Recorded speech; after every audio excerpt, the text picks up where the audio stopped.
Hello friends, नमस्कार, जय जगन्नाथ। तो ये वीडियो कम्प्लीटली बेस्ड करी जो मैंने ओएसटीटी एग्जाम देवाई जाऊँगी ओएसटीटी प्रिपेयर कर फास्ट अटेम्प्ट देइछन्ती आ क्लियर करि पारि नांती तो सेई माने वीडियो को पूरा शेष पर्यंत देखंतु। तो मोर फास्ट अटेम्प्ट क्लियर हो जाइए तो मुझे केमी क्लियर करी कौन पढ़ी क्लियर कर बुक्स फ्री कंटेंट पढ़ी क्लियर कर तो आपने देखूँ आ इनफर्मेशन गैदर करूँ। टीईटी क्लियर करिया बहुत बड़ कथा नुहे, यहाँ बहुत गोटे माइनर कथा आजिका डेट्रे कहीं किंतु बहुत पिला अच्छा जो मैंने क्वालिफाई भी करना मोर बहुत फ्रेंड्स अच्छा क्वालिफाई करना तो मत लगे कि नहीं यहाँ पर गोटे वीडियो आनी तो जानीपारे समस्त जो मैंने ओएसटीटी क्वालिफाई करना ओएसटीटी देवाई जाऊँच ओएसटीटी प्रिपरेशन कर तो आसतु वीडियो स्टार्ट करवा। ओएसटीटी दुईटा पार्ट होची। फास्ट पार्ट हूँ गोटे कंपलसरी जोटा समस्त कमन रोचे और समस्त सामान भी रोचे सेटा हूँ ओडिया इंग्लीश आ पेडागोजी। सेकेंड पार्टा हूँ तुम सब्जेक्ट वाइज से आसो जमी मोर पीसीएम जेहतु फिजिक्स केमिस्ट्री मैथमेटिक्स आसला सेमती सीबीजेड पिलांकर केमिस्ट्री बटनी जूलोजी आर्ट्स पिलांकर सेमती ओडिया आसो इंग्लीश आसो और सोशल स्टडीज आसो से भाव में आसो। तो आम एवं डिस्कसन करवा कि फास्ट आम केमी कंपलसरी पेपरटा को जगह जब आप कंपलसरी पेपरटा को कम्प्लीटली जगी दौरान आपंकर ओएसटीटी पूरा क्लीयर हो कहीं कंपलसरी पेपर आस 90 मार्क क्वेश्चन 50 मार्क आसूँ पेडागोजी 20 मार्क्स आड़िया एंड 20 मार्क्स आसूँ इंग्लीश। फास्ट आम कह ओडिया केमती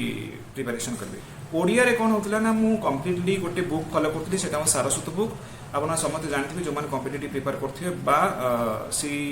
फील्ड रू आसुवे कौटना कौट जानते सारस्वत बुक गोटे अच्छी जोटा सब प्रायतः पिला फॉलो करते से बुकटा मुझे फॉलो करी से पूरा अंडरलाइन करके पूरा पढ़ुली। तो जमी कारक विभक्ति है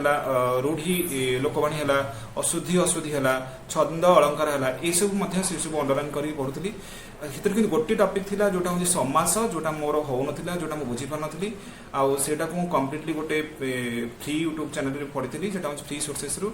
एटा हूँ सुप्रीति सार पढ़ाते ओडिया पाठशाला समास पढ़ी से मोर क्लीयर होता समासटा। तो ओडिया जब आप बुक रू पढ़ी दौरान गोटे फ्री कंटेंट हूँ सुप्रीति सार ओडिया पाठशाला पढ़ी दौरान आप ओडिया नो डाउट 20 ରୁ 18 तो आप रखीदे एमती बेस किसी हार्ड क्वेश्चन पड़ूनी 20 ରୁ 18 19 तो आप रखीदे। तो एमती किसी ओडियार टिप्स। तो तापर आसतु देखा आम इंग्लीश केमती पढ़ा। तो इंग्लीश फास्ट हूँ मुझे गोटे बुक फॉलो करी से प्रिंस टू पारामाउंट जोटा वेल नोन अथर जोटा आम नीतू सिंह लिखिं Neetu ma'am prince to paramount पढ़ी। तो कौन बुकटा पढ़देला मत लगे से गोटे इंग्लीश हूँ Bible.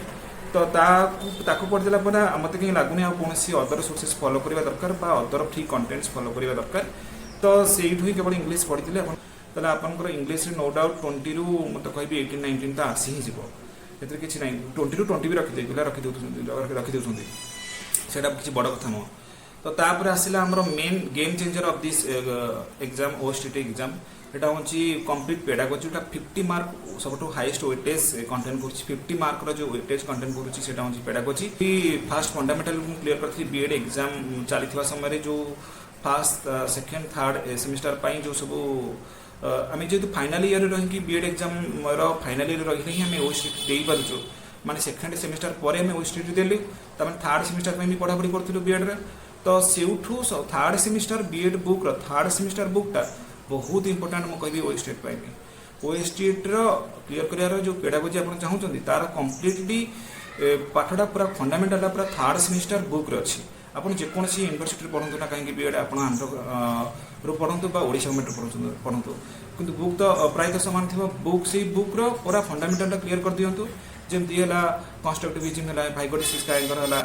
Formative assessment summative assessment prognostic and diagnostic assessment जदि युवाक जमी पोर्टफोलियो रुब्रिक्स है ये जो टर्म गुड़ाक आमको जाना निहाती दरकार से तार फंडामेंटाल कम्प्लीटली अच्छी थर्ड सेमिस्टर बुक रे आप चाहिए सेठू कन्सेप्ट क्लियर करेंगे यूट्यूब फ्री सोर्सेस हूँ शिक्षाशास्त्र जी पूरा क्वालिटी एजुकेशन दौरान मो जान तो शिक्षाशास्त्र हूँ बेस्ट चैनल ओएसटीटी केवल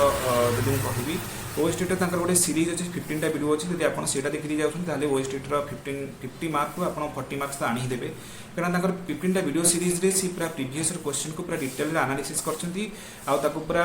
ब्रेकडाउन कर देखी पाठपढ़ा भितर केमी सब प्रीवियस ईयर क्वेश्चन गुड़ा सब आसी आगू कौ भाया पैटर्न क्वेश्चन आसीपर।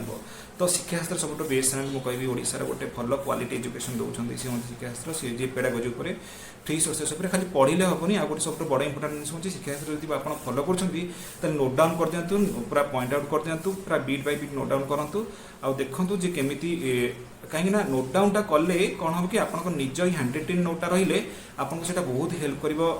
एग्जाम रिकल करने आपको मेमोराइज करने बहुत हेल्प कर तो आपने चाहिए से नोट डाउन करके पुणी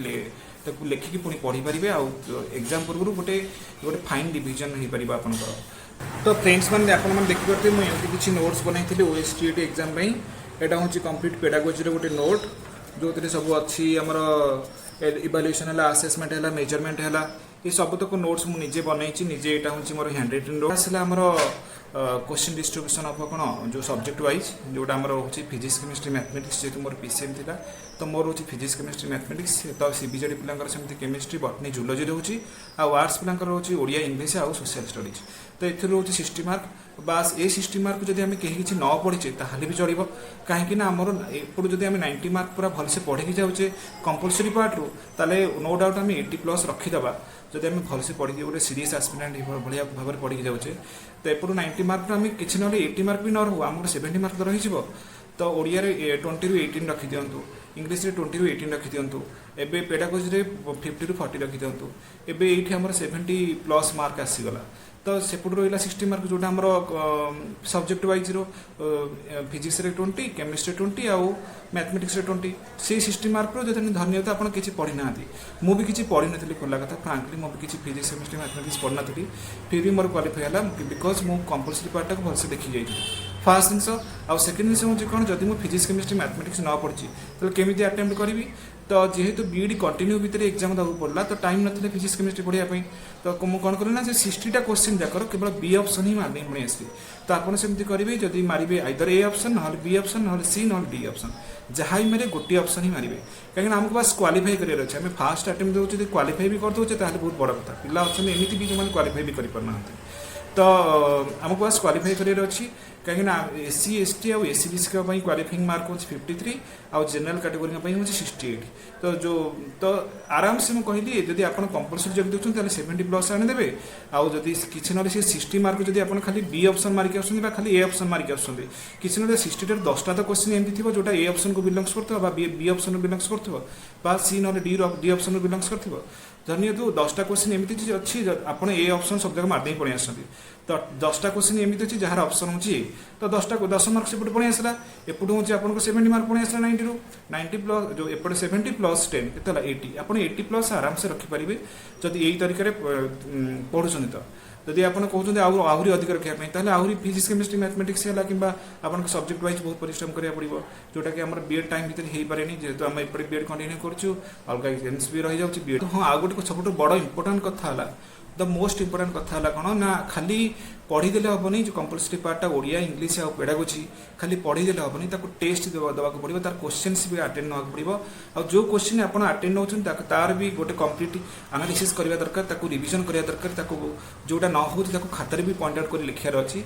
तो पुणी टेस्ट देवे कौटी तो मुझे टेक्स्ट बुक टेस्ट दूसरी तो आपने चाहिए से टेक्स्ट बुक प्रीवियस क्वेश्चन गुड़ा सब आवेलेबल अच्छी जाकि टेस्ट दे पारे तो सेठू खाली टेस्ट देले हम टेस्ट देवा सहित एनालिसिस भी करेंगे तो टेस्ट सबमिट कलापर गोटे आसुवा गोटे तार गोटे चार्ट आसो केतटा भूल है केतटा ठीक है केतटा नॉन अटेम्प्टेड रहा तो सेगुड़ा प्रॉपर्ली एनालिसिस करेंगे because previous question most repeated question previous question मुझे अटेंड करी एनालिसिस करी आमको एग्जाम हॉल एग्जाम देली पेडागोजी बहुत गुड़े क्वेश्चन प्रीवियस क्वेश्चन पड़ता तो आपण मैंने से तरीके भी फॉलो करेंगे तो प्रीवियस क्वेश्चन को बहुत अटेम्प्ट करूँ स्पेशली टेक्स्ट बुक जाकि से आप्रु प्रीवियस क्वेश्चन को अटेम्प्ट कर एनालिसिस करूँ मोस्ट इंपोर्टेंट जिन एनालिसिस करवा दरकार अच्छी खाली अटेम्प्ट ना हेनी एनालिसिस करार अच्छे आप गोटे भी प्रीवियस क्वेश्चन दिखाते एनालिसिस करूँ 3-4टा प्रीवियस क्वेश्चन दौते एनालिसिस न करूँ किसी लाभ नहीं बुझीपार तो गोटे कोई टेस्ट दिखाते एनालिसिस करूँ आउ एग्जाम देवाक जातु देखिए आप पूरा क्वालिफाई हे आउ कंपलसरी पार्ट को भलसे देखिए जातु बिकज यहाँ इजी आउटा भी मार्क फेचिंग कर बहुत भलसे आउ अलग जो सब्जेक्ट गुड़ा रहा आम फिजिक्स केमिस्ट्री मैथमेटिक्स बहुत टाइम टेकिंग आउ सल्व करने भी टाइम टेकिंग आउ टाइम भी न थे नॉर्मली आम बीएड कर समय न थे तो सेटा लेटर ऑफ द टाइम में भी पढ़ी पारिबा बस हम फास्ट अटेम्प्ट जेहतु आम दौचे बस हम क्वालिफाई करदेवार अच्छी कथा हूँ जब आप क्वालिफाई करा चाहते हैं यही तरीका फॉलो करूँ तो एमती हैंड रिटेन नोट्स बनातु तो क्वालिफाई कर आराम से जदि वीडियोटी आपको आई होप कि आपको इनफर्मेटिव लगी जदि वीडियोटी इनफर्मेटिव थो ताहले मत बहुत खुशी लगे जे आपण माने लाइफ रे किसी ना किसी तरीका स्ट्राटेजी चेंज करने हेल्प कर। तो रही नमस्कार, जय जगन्नाथ।